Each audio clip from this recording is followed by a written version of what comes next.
আসসালামু আলাইকুম সবাইকে ক্যারিয়ার ম্যাপ স্টুডিও থেকে আন্তরিক প্রীতি ও শুভেচ্ছা জানাচ্ছি। আমরা আবারও চলে আসলাম আপনাদের সাথে। আমাদের আগের লাইভটাতে একটু প্রবলেম করছিল, দেখা যাচ্ছিল না, ইত্যাদি ইত্যাদি।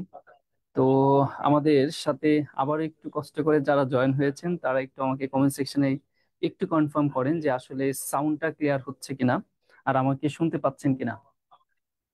আহ আমরা খুবই দুঃখিত যে আমাদের আগের লাইভটা একটু প্রবলেম ছিল, টেকনিক্যাল প্রবলেম ছিল, যার দরুন আমরা একটু সময় নিয়ে বিষয়টাকে একটু ক্লিয়ার করে আপনাদের সাথে আসলাম।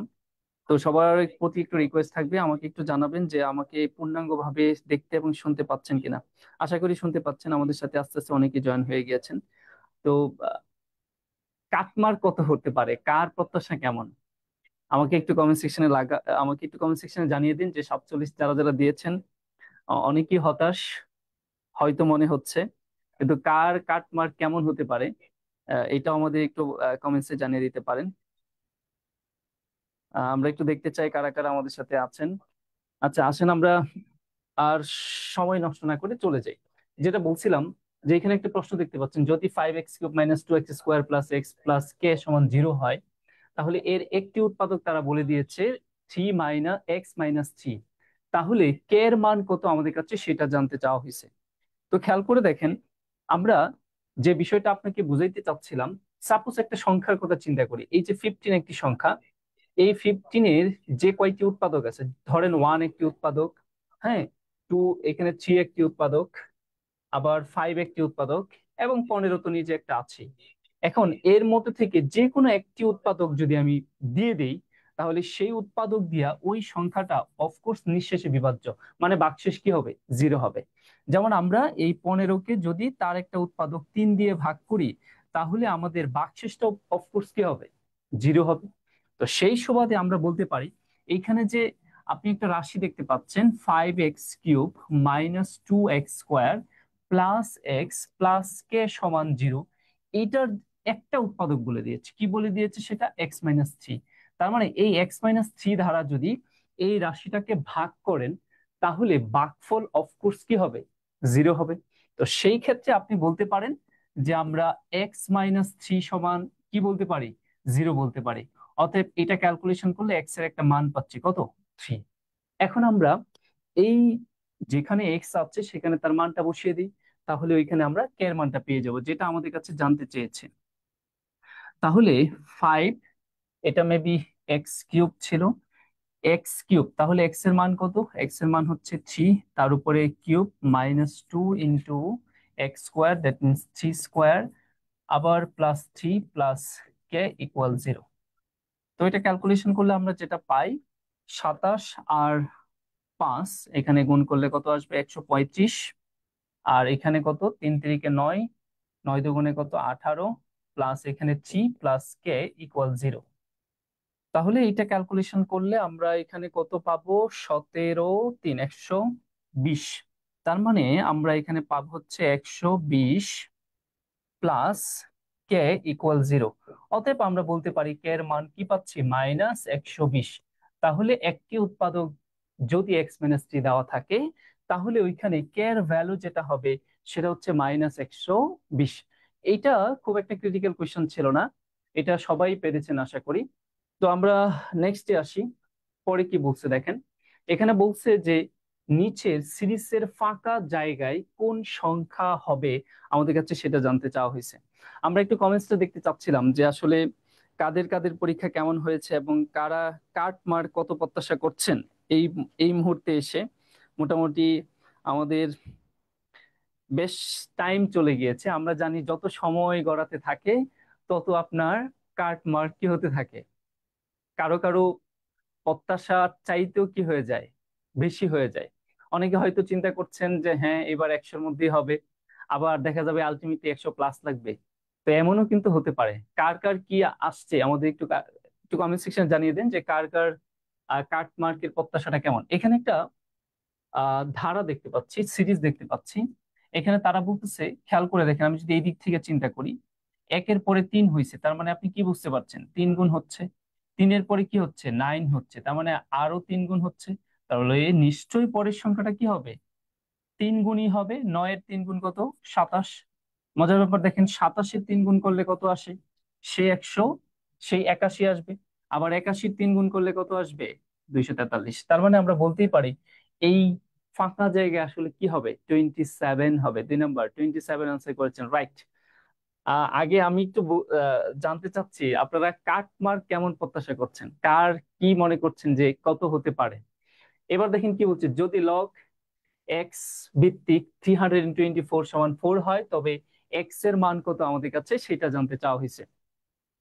তাহলে আমরা এই ধরনের লগের কোশ্চেন আপনাদের প্রচুর করিয়েছি। যারা আমাদের লগের বেসিক ক্লাসগুলো করেছেন তারা জানেন এই ধরনের কনভার্সন গুলো কিভাবে করতে হয়। আমরা খুব ভালোভাবেই এই কনভার্সন গুলো আপনাদের সাথে আলোচনা করেছিলাম। কাটমার্ক 105+ বলেছেন, ওয়াও ফ্যান্টাস্টিক। আচ্ছা দেখা যাক। এবার আসেন, এই লগটাকে যদি এন্টি লগ করে উঠিয়ে দিই, তাহলে বেস এবং আর্গুমেন্টের একটা পরিবর্তন হবে, বেস আর্গুমেন্ট এবং পাওয়ারের একটা পরিবর্তন হবে। আমরা কিন্তু আপনাদের বলেছিলাম, যারা আমাদের লগের ক্লাস করেছেন তাদের কাছে কিন্তু এদের এদের কে কি এবং তার কাজ কি, এই বিষয়গুলো কিন্তু আমরা ব্যাখ্যা করেছিলাম। এখানে এক্স আমরা বলেছিলাম ভিত্তি, আর এখানে 4 কে আমরা বলেছিলাম পাওয়ার, আর এই যে 324 তার যে পজিশন সেটাকে আমরা বলেছিলাম আর্গুমেন্ট। ঠিক আছে? তাহলে এইখানে লগটা যখন এন্টি লগ হয়ে উঠে যাবে, তখন এই বেস এবং পাওয়ারের মধ্যে একটা পরিবর্তন হবে। এখন আপনি যদি ধরেন যে বেসটাকে এই পাশে রাখবেন, আমরা জানি বেস যেখানে যায় সে বেসের আকার ধারণই করে, আবার পাওয়ার যেখানে যায় সে পাওয়ারের আকার ধারণ করে। তাহলে পাওয়ারটা এই পাশে এসে বেসের উপরে হয়ে যাবে। তার মানে এখানে বেস পাওয়ার, আর এই আর্গুমেন্ট এই পাশে গিয়ে নর্মাল পজিশনে চলে যাবে। এখন আমাদের কাজ হচ্ছে সূচকের ওই সূত্রে চলে যেতে হবে যে সূত্রে পাওয়ার এবং পাওয়ার পরস্পর সমান হয়। দেখেন, আমরা এইরকম একটা সূত্র দেখেছি যে বেস যদি ভিন্ন হয় কিন্তু পাওয়ার যদি সেম হয়, তাহলে পাওয়ার গুলো ইলিমিনেট হয়ে যায়, বেস পরস্পর কি হয়ে যায়? সমান হয়ে যায়। তো এইখানে আমাদের তাই করতে হবে, কারণ আমরা উভয় পাশে তো আর বেস সেম করতে পারবো না, কোনোভাবেই না। কারণ আমার বেস এখানে কি আছে? এক্স। এখানে আমি কোনোভাবে এক্স নিয়ে আসতে পারবো না। তার মানে এই 324 একটা সংখ্যা, যাকে আমরা পাওয়ার বেস করে লিখতে পারি। তার মানে 324-কে আমরা ভেঙে লিখবো, কিন্তু তার পাওয়ার কত হইতে হবে? অফকোর্স 4 হইতে হবে। তো সেই ক্ষেত্রে আমরা এখানে কি বলতে পারি? তো আমরা এটা চাইলে এই পজিশনে এসে অপশন টেস্ট করেও করতে পারি। অপশন কতে কি আছে দেখেন, 3√2। এখন আমরা যদি 3√2-র উপরে পাওয়ার 4 দেই, তাহলে ক্যালকুলেশন করে দেখেন 324 আসে কিনা। ঠিক আছে? ইয়েস, তাই হবে। তাহলে 3√2 এর উপরে আমরা পাওয়ার 4 দিলে ক্যালকুলেশন করে 324 পাবো। এবার পাওয়ার পর মিলে গেল, অতএব এক্স এর মান আমরা কি বলতে পারি? 3√2। ঠিক আছে? ওকে, আমরা তারপরে আসি, নেক্সট দেখি কি বলছে।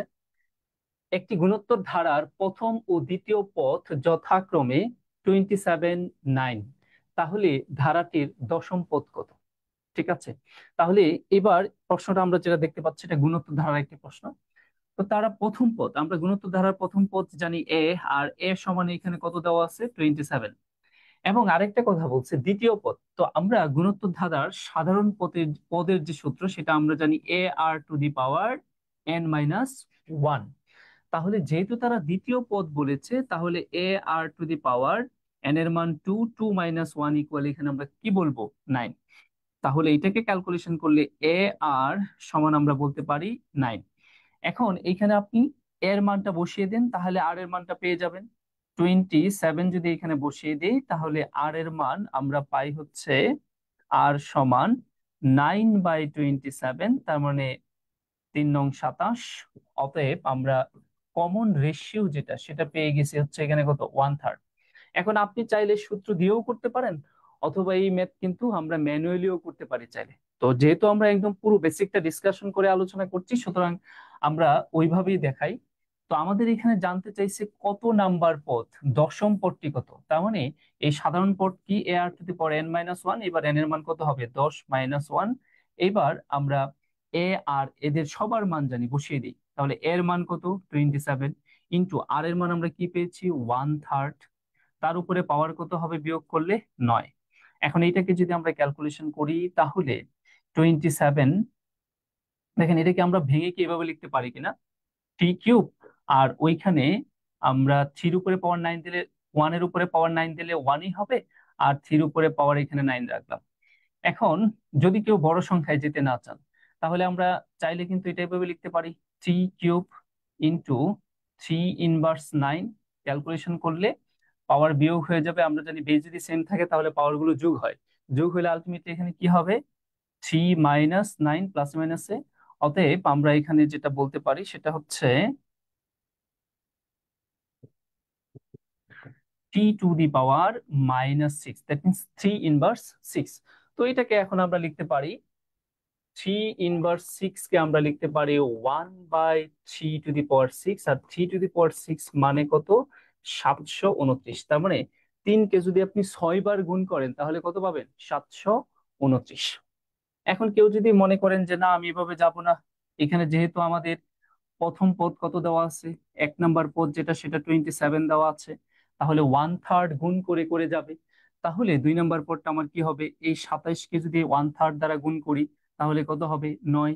3 নাম্বার পদটা তাহলে কি হবে, এই 9কে যদি 1/3 দ্বারা গুণ করি তাহলে আমাদের কত আসবে, 3 আসবে 3 নাম্বার। মানে 9কে যদি 1/3 দ্বারা গুণ করি তাহলে কি আসছে, 3। 4 নাম্বার পদটা কি আসবে, এই 3 কে যদি 1/3 দ্বারা গুণ করি তাহলে কি আসবে, 1। তারপরে 5 নাম্বার পদটা কি আসবে, 5 নাম্বার পদটা আসবে হচ্ছে 1/3 কে যদি আবার আমরা কি 1 কে 1/3 দ্বারা গুণ করব তাহলে কি পাবো, 1/3 পাবো। এইভাবে আমরা এখন সামনে আস্তে আস্তে যেতে থাকবো। 10 নাম্বার পদটাতে যখন যাব তখন আমরা আলটিমেটলি ক্যালকুলেশন করলে কত পাবো, 729।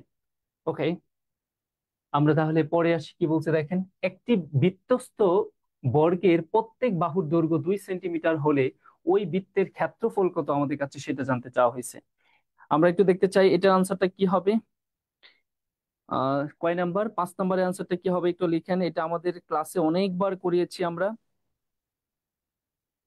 ইমাম হুসাইন 4-এর গ বলেছেন, ফাইন। আর কে কি আমাদের সাথে আছেন এবং কোথা থেকে আছেন? আমি জানি এই ভর দুপুরে আসলে সবাইকে ফেসবুকে পাওয়া খুব একটা কঠিন বিষয়, কারণ সবাই কাজে ব্যস্ত থাকেন। তারপরেও যারা যারা এই মুহূর্তে বেকার আছেন এবং পড়াশোনা করছেন তাদেরকে তো আমরা পেতেই পারি। তো এইবার আমাদের একটু বলেন যে এটার আনসারটা কি হবে। দেখেন তারা কি বলছে, তারা এখানে যেটা বলছে সেটা হচ্ছে বৃত্তস্থ বর্গের, তার মানে একটা বৃত্ত তার ভিতরে কি আছে, বর্গক্ষেত্র আছে। সাপোজ এই হচ্ছে আমাদের একটি বৃত্ত, আমি এই ম্যাথ অনেকবার করিয়েছি আমাদের ক্লাসে। এখন তার ভিতরে কি আছে, একটি বর্গক্ষেত্র অঙ্কন করা আছে, খেয়াল করে দেখেন।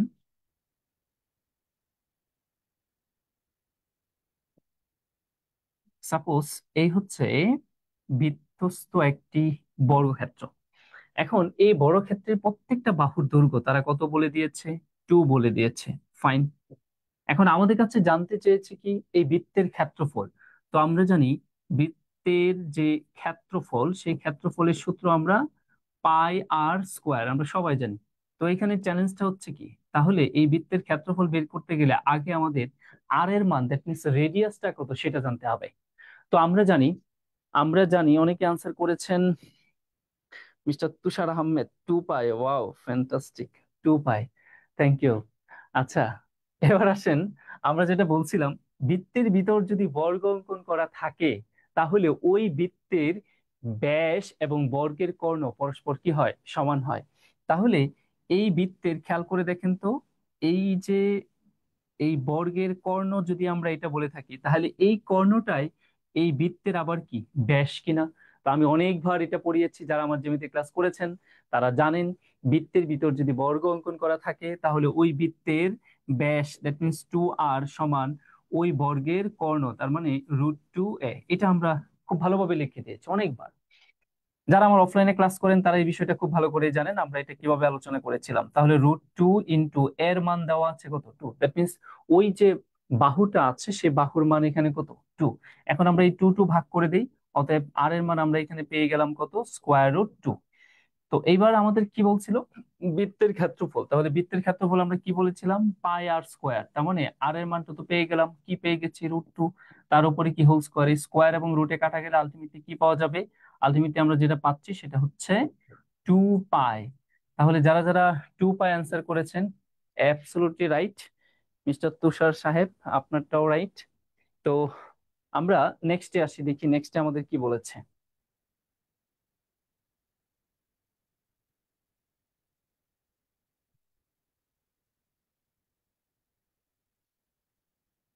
চারজন তাঁতি ও 4 দিনে 4টি মাদুর তৈরি করতে পারে। ফাইন। একই হারে 8জন তাঁতি 8 দিনে কতটি মাদুর তৈরি করতে পারবে আমাদের কাছে সেটা জানতে চাইছে। তার মানে ঐকিক নিয়মের একটা সুন্দর একটা কোয়েশ্চেন। এই কোয়েশ্চেনটা যদি আপনি একদম ঐকিক নিয়মের মতো করে সাজিয়ে সাজিয়ে করতে যান তাহলে মোটামুটি সময়ের ব্যাপার। কিন্তু এই স্ট্রাকচারের ম্যাথ আমার ক্লাস যারা করছেন তাদের কিন্তু আমি অনেকভাবে বলেছি যে এই ট্রিক্সটা অ্যাপ্লাই করলে আপনি খুব সহজে করতে পারেন। তো যারা ক্লাস করেছেন তারা নিশ্চয়ই জানেন, আমি একটু লিখি, জাস্ট ক্যালকুলেশনটা দেখেন।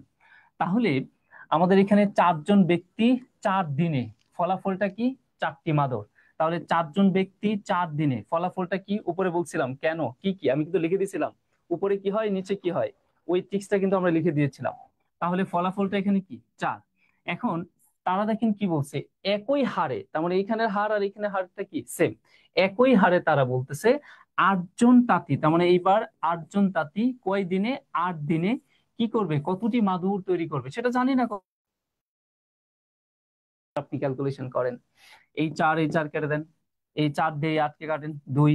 অতএব এখানে কি আছে? 1 আর 8। আমরা বলতে পারি কয়টি মাদুর তৈরি করতে পারে? 16টি। দেখেন এটার জন্য কিন্তু আমরা এটা সাজিয়ে লিখি,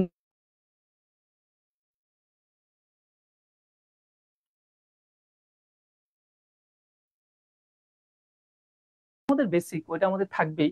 আমরা কি হবে উপরে নিচে কি হবে এবং তার ব্যাখ্যাটাও দেই নাই।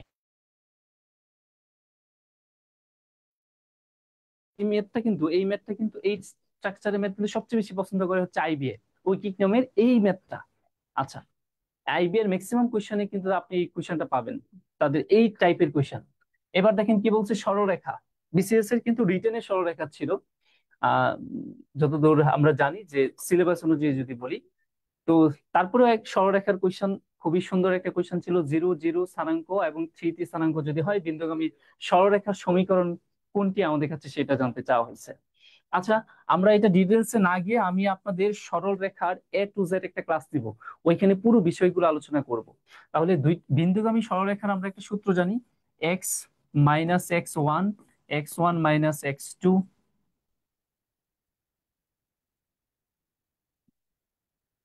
x2 equal y - y1, y1 - y2। তো এখানে যে স্থানাঙ্কগুলো দেওয়া আছে, এখানে 0 0, আর একটা কি বলছে 3 3। খেয়াল করে দেখেন এই জিরো যেটা, একটা হচ্ছে ভুজ আর একটা হচ্ছে কি কুকি।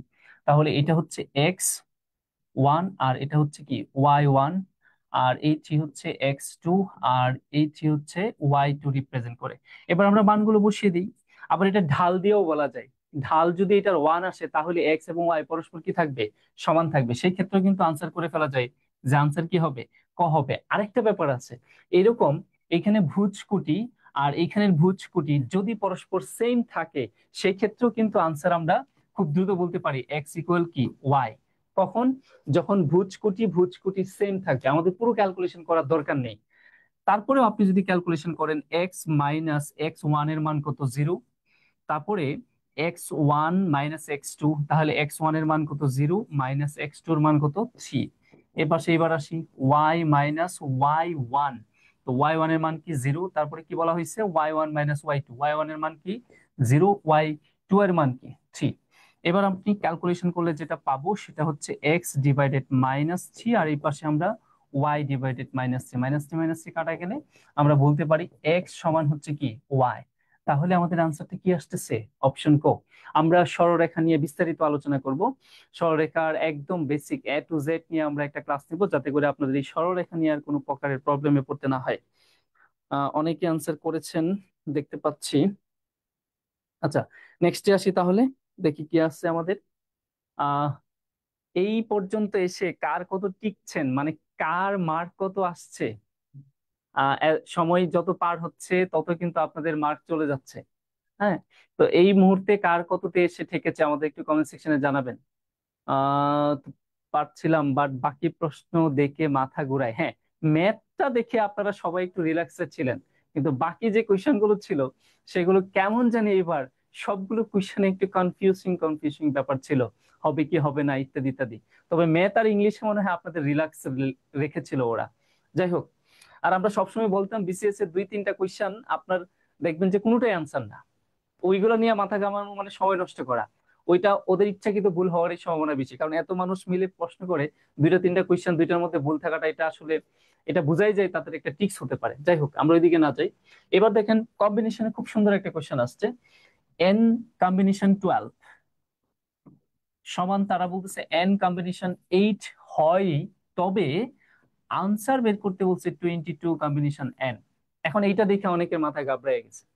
এখন দেখেন, এই ক্ষেত্রে আমরা একটা সূত্র আপনাদের বলে দিয়েছিলাম, যদি এন কম্বিনেশন এক্স হয় এবং সমান এন কম্বিনেশন ওয়াই হয়, দেখেন এখানের এন আর এরাও যদি পরস্পর সমান হয়, তখন এন এর মান হয় ওই আর দ্বয়ের যোগফল, that means x plus y. সেই ক্ষেত্রে আপনি এখানে চিন্তা করে দেখেন, এই এন এর মানটা যদি বের করতে চান, তাহলে এইখান থেকে এই সমীকরণ থেকে আপনি সেটা বের করতে পারেন। সেইখান থেকে যদি আমি বের করতে চাই, তাহলে 12 আর এই 8 এর যোগফলই হচ্ছে এন এর মান। 12 আর 8 যোগ করলে কত আসে? 20। এখন এটা কেন, কিভাবে, এটা আমি ব্যাখ্যাটা করে দিচ্ছি। এটা আগে একটু সমাধানটা করে নেই। তাহলে এখানে আমরা কি বলতে পারি? 22 কম্বিনেশন 20। এখন আমি একটা কথা বলেছিলাম, যে সম্পূরক সমাবেশ বলে একটা কথা বলেছিলাম, যে সহজে ক্যালকুলেশন করবেন কি, এন এর মানের অর্ধেকের চাইতে কম যদি আর এর মান হয়, তাহলে আপনি বিয়োগ করে করবেন।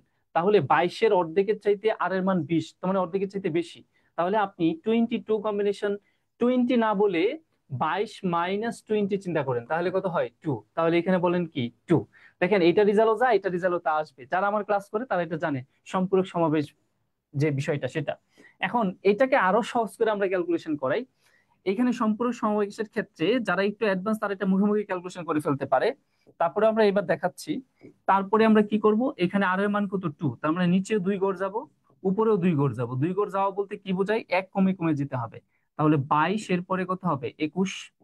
এবার এই 2 দিয়া 22 কে কেটে দেন, তাহলে কত হয়? 11। তার মানে 11 আর 21 আমরা যদি গুণ করে দেই, তাহলে আমাদের রেজাল্ট চলে আসে। তাহলে কত আসবে? 231। তাহলে আমাদের আনসারটা হচ্ছে কত? 231। খুব সুন্দর একটা প্রশ্ন ছিল আসলে এই কম্বিনেশন থেকে। এবার যদি কেউ বলেন যে আসলে এটা কেন, কিভাবে হয়, আপনি দেখেন, আপনি চিন্তাটা চাইলে এভাবে করতে পারেন। যদি বেসিকটা জানা থাকে, আমরা ক্লাসে বেসিক প্রত্যেকটা সূত্রের কিন্তু অ্যানালাইসিসটা করে দেই। কারণ আপনাদের সূত্রের ক্যালকুলেশনের বিষয়টা যদি আপনি বুঝেন, মানে অ্যানালাইসিসটা যদি বুঝেন, তাহলে যে কোনো ম্যাথের ওয়ে অফ ক্যালকুলেশন আপনি নিজে বের করতে পারবেন। মুখস্থ করলে আসলে হয় না। যেমন এটাকে আমরা বলতে পারি হচ্ছে এরকম করে, যদি ক্যালকুলেশন করি, N factorial divided 12 factorial into n - 12 factorial সমান, এবার সেটাকে যদি আমরা সূত্র ভাঙি, N factorial divided 8 factorial n - 8 factorial. দেখেন সূত্র অনুযায়ী আমরা ভেঙে দিলাম। এবার উপরে এন এন ফ্যাক্টোরিয়াল সরে গেল। এবার আর আর গুণ করে দেন। তাহলে 8 ফ্যাক্টোরিয়াল ইন্টু n - 8 ফ্যাক্টোরিয়াল সমান, এই পাশে হয় 12 factorial, 12 factorial into n - 12 factorial. এখন একটু আমরা ক্যালকুলেশন করে যাই। এই 8 ফ্যাক্টোরিয়াল এখানে থাক, কারণ এখানে যেহেতু 12 ফ্যাক্টোরিয়াল আছে, ওইটার ভিতরে 8 আছে, আমরা ক্যালকুলেশন করে বের করতে পারবো। আর এখানে আমরা কি করতে পারি?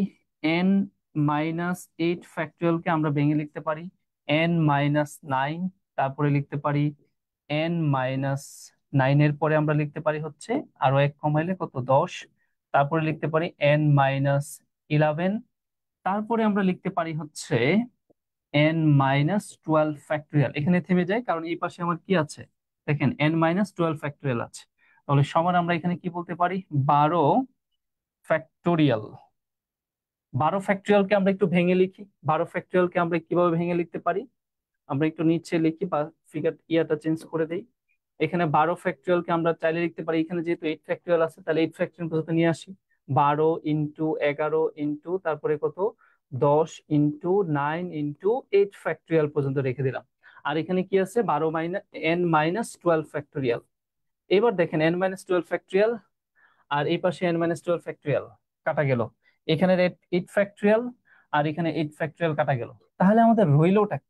সেটা আমি একটু উপরে দেখাই, তাহলেই বুঝবেন কেন 12 আর 20 আমরা 8 যোগ করে 20 পেয়েছি। এখানে n - 8 into n - 9 into n - 10 into n - 11 equal, ওই পাশে আছে হচ্ছে আমাদের ওই পাশে 12 × 11 × 10 × 9 পর্যন্ত আছে। দেখেন এরা কিন্তু গুণ আকারে আছে। তাহলে আমরা একটা কাজ করতে পারি, এখানে এই প্রত্যেকটা সমান এখানের ভ্যালু ধরতে পারি। ধরেন প্রথম n মাইনাস কি আছে 8, এটা সমান আমরা কি বলতে পারি 12। আবার এই n-9 সমান আমরা 11 বলতে পারি। তো ওইটা আমাদের দরকার নেই, আমাদের দরকারটা ছিল এটা। তাহলে এখানে আমরা ক্যালকুলেশন করলে কি পাই, 12 + 8, অতএব n এর মান কত 20। বিশ্লেষণটা হচ্ছে এরকম করে যদি আমরা করি, কিন্তু পরীক্ষার হলে ক্যালকুলেশনটা কি আমরা ওই খুব দ্রুত করে ফেলবো ওই সূত্রের মাধ্যমে। এবার আসেন পরে দেখি কি বলছে। এ একটি সেট, এই সেটের উপাদান এক্স বিলংস টু, মানে এ সেটের উপাদান এক্স, আবার এক্স এর মান কি হবে ইন্টিজার ইন্টিজার 2 < x, তারপরে আবার কি বলছে greater than 6, greater than equal 6। এখানে মনে হয় টাইপিং মিস্টেক কোথাও থাকতে পারে। তারপরে কি বলছে বি একটি সেট, এই সেটের উপাদান হচ্ছে এক্স বিলংস টু, এটা হচ্ছে ইন্টিজার এক্স জোড় সংখ্যা এবং এক্স লেস দেন ইকুয়াল 8 যদি হয়, তাহলে এ ইন্টারসেকশন বি এর মান কত আমাদের কাছে সেটা জানতে চাওয়া হয়েছে। আচ্ছা, তাহলে এ সেটের যে উপাদানগুলো সেগুলো ইন্টিজার হবে এবং 2 এর বড় এবং 6 অথবা 6-এর ছোট মেবি এরকম হবে। তাহলে ওই গঠন পদ্ধতিকে এটাকে আমরা এখন তালিকা পদ্ধতিতে নিয়ে আসি। তাহলে এক্স এর মান কি হবে 2-এর বড় যদি হয়, 2-এর বড় হলে 3 হবে, 4 হবে, 5 হবে এবং 6 পর্যন্ত হবে। ঠিক আছে, তারপরে দেখেন বি সেটের গঠন পদ্ধতি থেকে যদি তালিকা পদ্ধতিতে নিয়ে আসি, তাহলে এক্স হবে জোড় সংখ্যা, তবে কতক্ষণ পর্যন্ত 8 পর্যন্ত। তাহলে 2, তারপরে কত 4, তারপরে কত 6, তারপরে কত 8, এরপরে আর যাওয়া যাবে না। হয়ে গেল। এবার আমাদের এ ইন্টারসেকশন বি ক্যালকুলেশন করতে বলছে। তার মানে ইন্টারসেকশন মানে হচ্ছে দুইটা সেটের মধ্যে যেগুলো অনলি কমন আসছে, যেটাকে আপনারা গসাগু বলে থাকেন, ওইগুলাই আনসার হবে এখানে। তাহলে 3 সেটের উপাদান 4, 5, 6, ইন্টারসেকশন বি সেটের উপাদান হচ্ছে 2, 4, 6 এবং কি 8। এবার আসি আমরা একটু দেখি কি কি কমন আছে অনলি। আমরা এখানে 4 পাচ্ছি, এখানেও 4 আছে, এখানে 6 পাচ্ছি, এখানেও 6 আছে, সুতরাং আর কিছুই কমন পাচ্ছি না। তার মানে আমরা বলতে পারি 4, 6। তাহলে 4 এবং 6ই হচ্ছে আমাদের এই কোয়েশ্চেনের আনসার, যেখানে আমাদের কমন ছিল এই দুইটা উপাদানই। তাহলে অপশন খ ছিল এটার আনসার। ওকে, আমরা একটু দেখতে চাই শ্রাবণ 9-এর বি বলেছেন।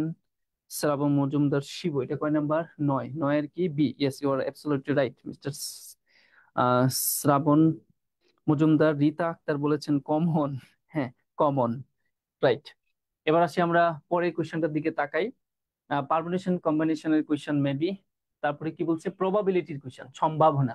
যারা প্রবাবিলিটি কাজগুলো করেছেন এটা তাদের জন্য খুবই সহজ একটা কোয়েশ্চেন ছিল। এখানে কি বলছে দেখেন, একটি ব্যাগে 2টি লাল, 3টি সবুজ, 2টি নীল বল আছে, কেমন? এখন বলছে যদি দৈবভাবে 2টি বল নেওয়া হয় ফাইন, তাহলে বল দুইটির কোনটি নীল না হওয়ার সম্ভাবনা।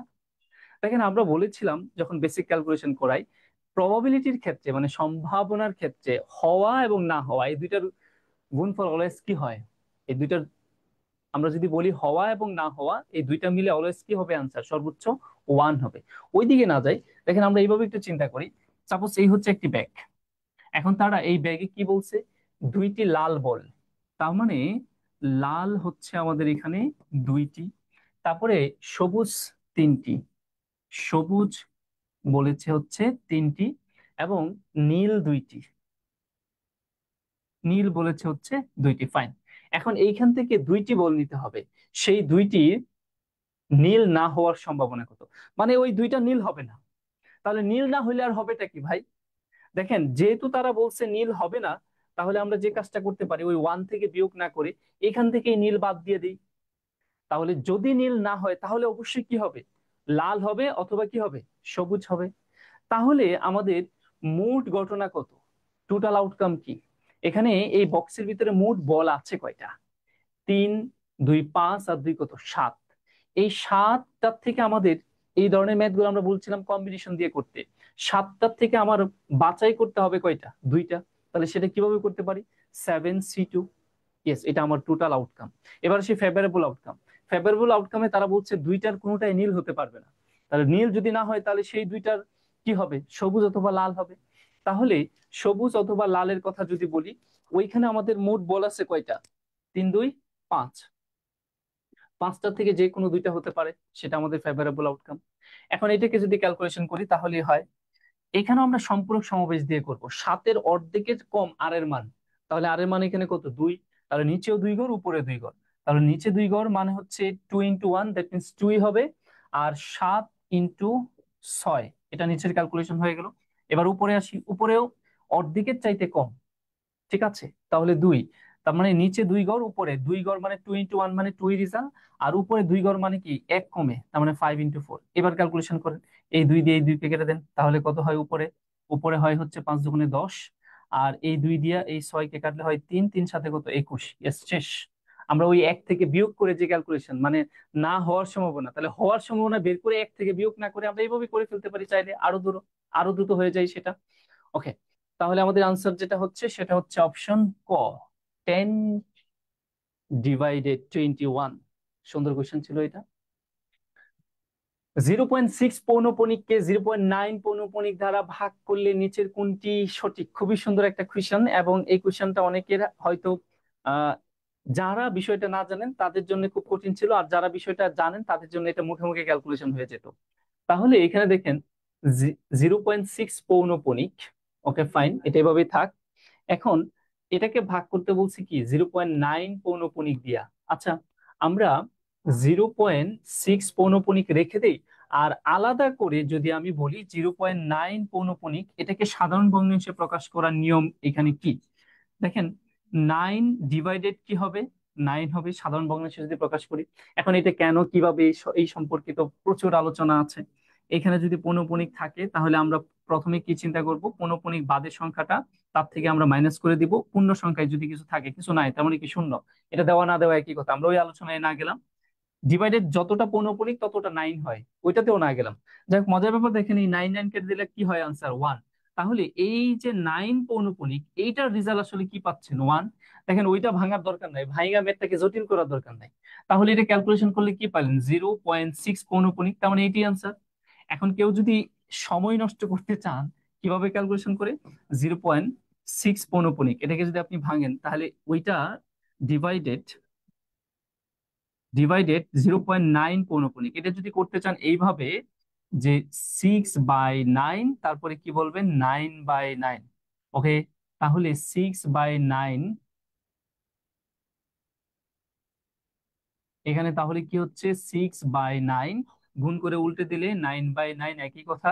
তাহলে এই 9 9 কাটা গেল, 3 3 × 9, 3 2 × 6, এই যে 3/2, এটাকে ক্যালকুলেশন করলো 0.666 ডট ডট আসতেই থাকবে, তার মানে 0.6 পৌনঃপুনিক।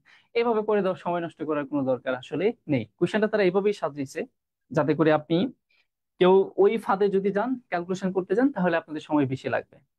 এখানে কি বলছে, যদি কোনো বড় ক্ষেত্রের প্রত্যেক বাহুর পরিমাণ 10% বৃদ্ধি করা হয়, তাহলে তার ক্ষেত্রফল শতকরা কত বৃদ্ধি পাবে।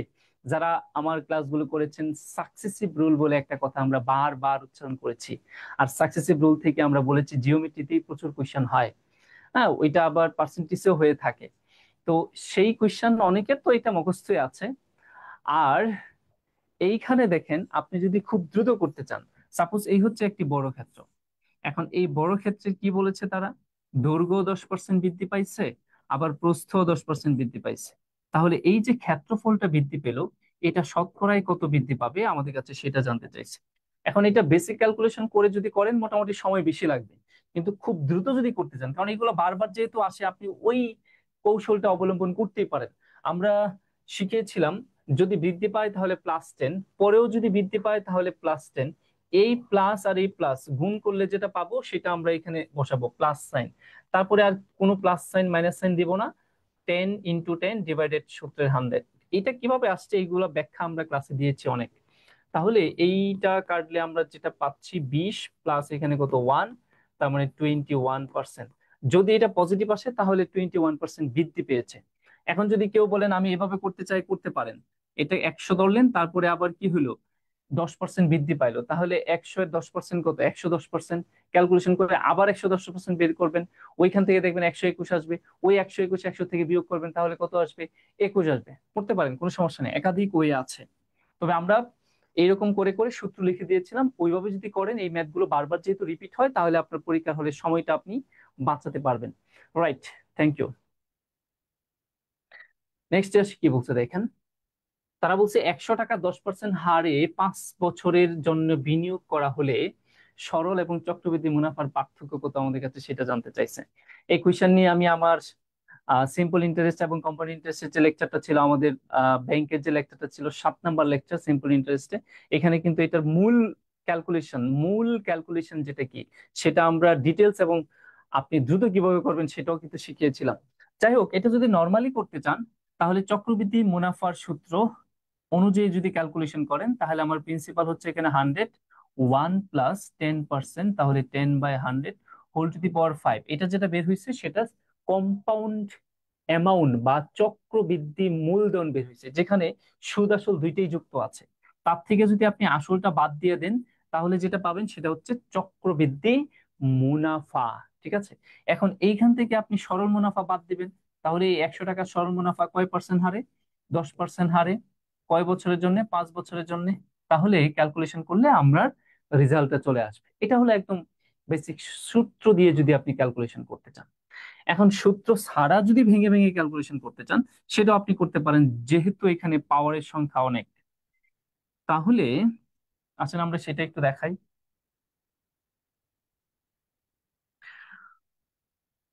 বিষয়টা আমরা এটাও চিন্তা করতে পারি, প্রিন্সিপাল যদি সেম থাকে, তাহলে প্রথম বছরে কম্পাউন্ড এবং সিম্পল ইন্টারেস্ট পরস্পর কি হয়? সমান হয়। তাহলে খেয়াল করে দেখেন, আমার প্রথম বছরের সিম্পল এবং কম্পাউন্ড ইন্টারেস্ট উভয়ই কি হবে? সমান হবে। তাহলে 100 টাকার 10% ক্যালকুলেশন যদি করি, তাহলে কত টাকা আসবে? 1 বছরে 10 টাকা আসবে। তাহলে এখানে কত ক্যালকুলেশন করলে 10 টাকা আসছে। তাহলে প্রথম বছরের সুদ কত? 10 টাকা। এটা সিম্পলও 10 টাকা, কম্পাউন্ডেও 10 টাকা। এবার আসেন আমরা দ্বিতীয় বছরের কথা বলি। খেয়াল করে দেখেন, যখন আমরা দ্বিতীয় বছরে চলে যাব, তখন এইখানে 10 ঠিকই থাকবে। তাহলে দ্বিতীয় বছরে আমার একটু সুদ একটু বাড়বে। সেটা কিভাবে? ওই যে প্রথম বছরের যে 10 টাকা সুদ ছিল, তার উপরে আবার 10% আমরা ক্যালকুলেশন করব। তাহলে আবার 10% ক্যালকুলেশন করলে কত টাকা আসে? 1 টাকা। তাহলে দ্বিতীয় বছরে আসলে কতটুকু বাড়বে? 1 টাকা বাড়বে। এবার যদি আপনাদের প্রশ্ন করা হয়, তাহলে বলেন তো 2 বছর পরে কম্পাউন্ড এবং সিম্পলের পার্থক্য কত? 1 টাকা। এবার আসেন তৃতীয় বছরের গল্পটা আমরা একটু বলি। তৃতীয় বছরে যেটা হবে সেটা হচ্ছে, এইখান দিয়ে আমার 10 আর 1 থাকবেই। তাহলে আমার তৃতীয় বছরে কতটুকু বাড়বে? দ্বিতীয় বছরে মানে তৃতীয় বছরে আগের মোট সুদ কত ছিল? 10 আর 1 কত? 11।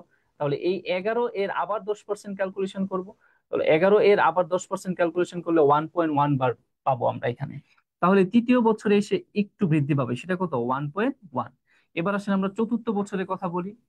তো চতুর্থ বছরে কি হবে? তৃতীয় বছরে যেটা আছে সেটা তো থাকবেই। ঠিক আছে, তাহলে চতুর্থ বছরে আমরা 10, এখানে 1, এখানে 1.1, এটা থাকবে। চতুর্থ বছরে এসে আমাদের একটু সুদটা বৃদ্ধি পাবে। সেটা কতটুকু বৃদ্ধি পাবে আমরা সেটা একটু দেখি, এবং সেটা কিভাবে বৃদ্ধি করব আমরা। তো চতুর্থ বছরে যেহেতু আসছে, তাহলে তৃতীয় বছরে আমার সুদ কত? তৃতীয় বছরে মোট সুদ কত? 10, 1, 11 আর 1 কত? 12.1। তাহলে এই 12.1 এর আবার 10% ক্যালকুলেশন করব। আবার যদি 10% ক্যালকুলেশন করি, তাহলে শূন্য এখানে 10 দিয়ে ভাগ করলে 0.1 ঘর বামে সরে আসবে। তার মানে কি হবে? 1.21। তাহলে এটা যেটা হবে সেটা হচ্ছে 1.21। এটা চতুর্থ বছরে এসে বাড়বে। এবার আসেন পঞ্চম বছরে আমরা যাই।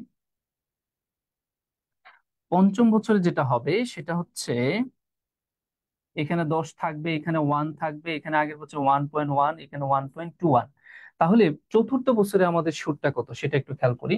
চতুর্থ বছরের সুদটা হচ্ছে আমাদের তৃতীয় বছরের সুদ এর সাথে আমরা এই 1.21 যদি যোগ করে দিই, তাহলেই হয়। তাহলে এখানে হয় হচ্ছে আমাদের 13.31।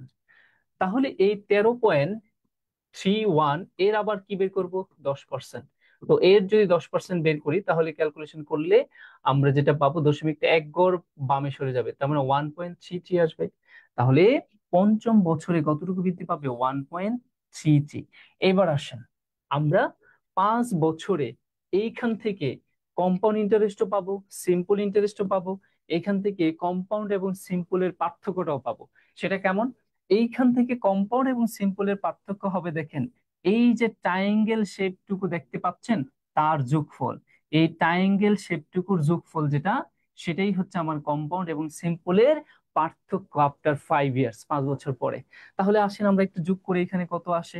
10 10, এখানে কত আসবে আমাদের? এটা আমরা শুধু এটা যদি ক্যালকুলেশন করি, 1 2 3 4, এখানে হচ্ছে 4 প্লাস এখানে কত 3.3, আর এখানে কত 2.42 হবে না? 2.42 প্লাস এখানে কি 1.33। এবার সব যোগ করে দেন তাহলে হয়ে যায়। আমরা এখানে 4 এর সাথে 3.3, তার সাথে আমরা 2.42, তার সাথে আমরা 1.33 যোগ করে দিই। তাহলে দেখেন 3 আর 2 যোগ করলে কত? 5। আর 3 আর 3 6, আর 4 10, শূন্য হাতের 1। তাহলে এখানে আমাদের যেটা আসে সেটা হচ্ছে 3 2 5, আর 5 আর হচ্ছে কত 11। তার মানে খেয়াল করে দেখেন আমরা পাচ্ছি হচ্ছে কত 11.5। তার মানে এই 11.5ই হচ্ছে আসলে আমাদের এখানে কি 5 বছর পরে চক্রবৃদ্ধি মুনাফা এবং সরল মুনাফার পার্থক্যটুকু। দেখেন আমি কিন্তু এইভাবেই ক্লাসে দেখাইছিলাম, যারা আমার ক্লাসগুলো করছেন এভাবে আরো কিছু টিপস দেখিয়েছিলাম। সেমিনার অফারে ভর্তি, ওকে ফাইন। ওকে, আচ্ছা যারা আমাদের মিরপুর শাখায় ভর্তি হতে চান তারা চাইলে নিচে আমাদের যে কন্টাক্ট দেওয়া আছে সেগুলোতে কন্টাক্ট করে ভর্তি হতে পারেন। আচ্ছা, এই কোশ্চেনটা কিন্তু খুব ফ্যান্টাস্টিক একটা কোশ্চেন ছিল। এটা 5 বছরের ক্যালকুলেশন পরীক্ষার হলে করতে গিয়ে বেশ সময়ের ব্যাপার ছিল। তো ওইটা না করে কেউ যদি এইভাবে একটু করেন তাহলে ওর চাইতে সময়টা এখানে আপনি বাঁচাতে পারবেন। আসলে আমরা পরে দেখি কি বলছে। যদি x equal root square root 5 plus square root 3 হয়, তবে এক্স কিউব প্লাস 8/x কিউবের মান কত? এটা খুব সুন্দর একটা কোয়েশ্চেন ছিল। তো যারা বেসিক জানেন তারা এই ক্যালকুলেশন গুলো খুব সহজেই করতে পেরেছেন। X equal square root 5 plus square root 3। এখন এই আমাদের মানটা জানতে চাইছে কার? X cube plus 8/x cube. তো এটাকে যদি আমি একটু ক্যালকুলেশন করি তাহলে দেখেন কি হয়, ওইটা আগে দেখতে হবে। এখানে এক্স কিউব প্লাস 2 একটি ঘন সংখ্যা, তাহলে 2/x হোল কিউব। তার মানে এবার আমরা যেটা দেখতে পাচ্ছি A cube plus B cube. তো এ কিউব প্লাস বি কিউবের ফর্মুলায় আমরা কি পাই? X A plus B whole cube minus 3ab into A plus B.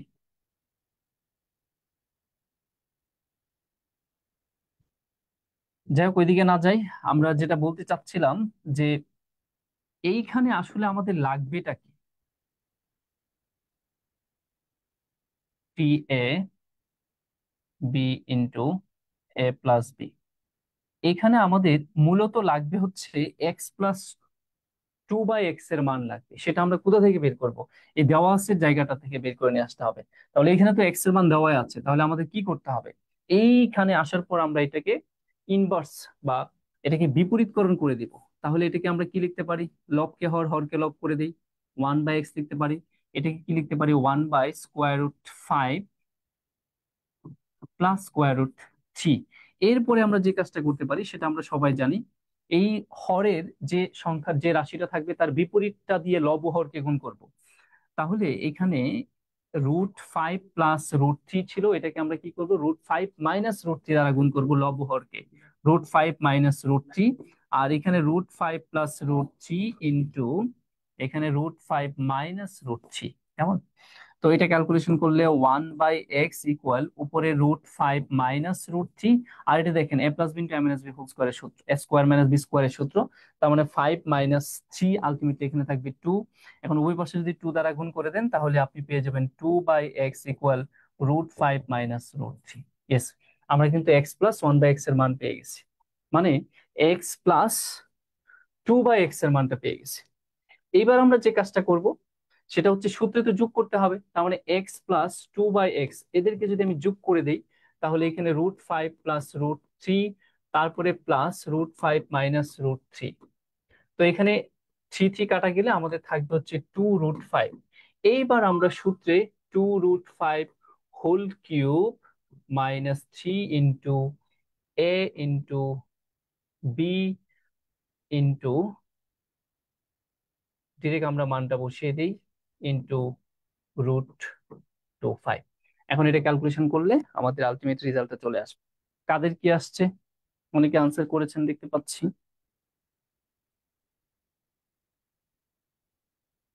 Hmm, 28√5। Right, আমরা পরে না গেলাম।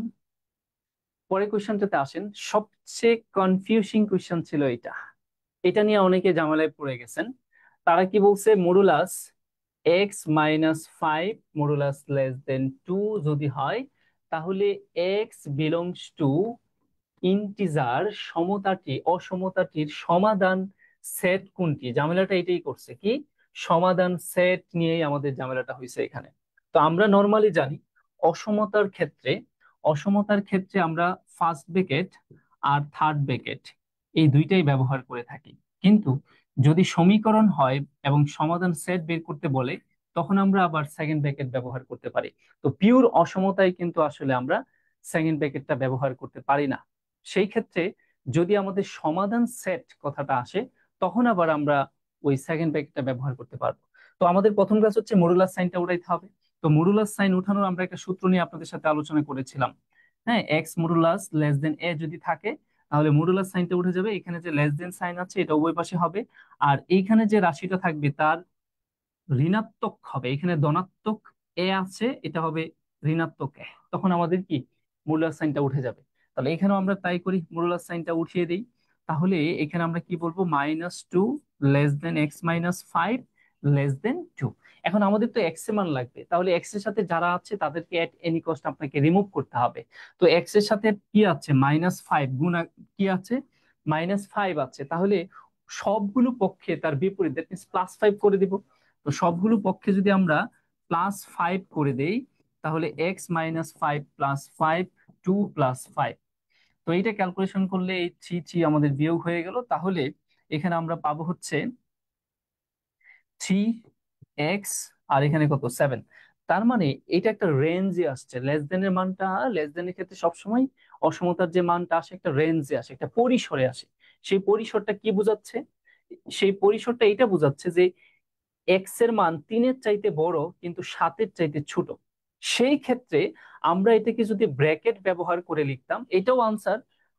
এটা আনসার না দিয়ে আমরা যদি ব্র্যাকেট ইউজ করে লিখি, তাহলে যেহেতু এটা পিওর অসমতা, সেই ক্ষেত্রে আমরা থার্ড ব্র্যাকেট ব্যবহার করব না, আমরা ফার্স্ট ব্র্যাকেট ব্যবহার করব। 3 চাইতে বড় কিন্তু 7-এর চাইতে কি ছোট।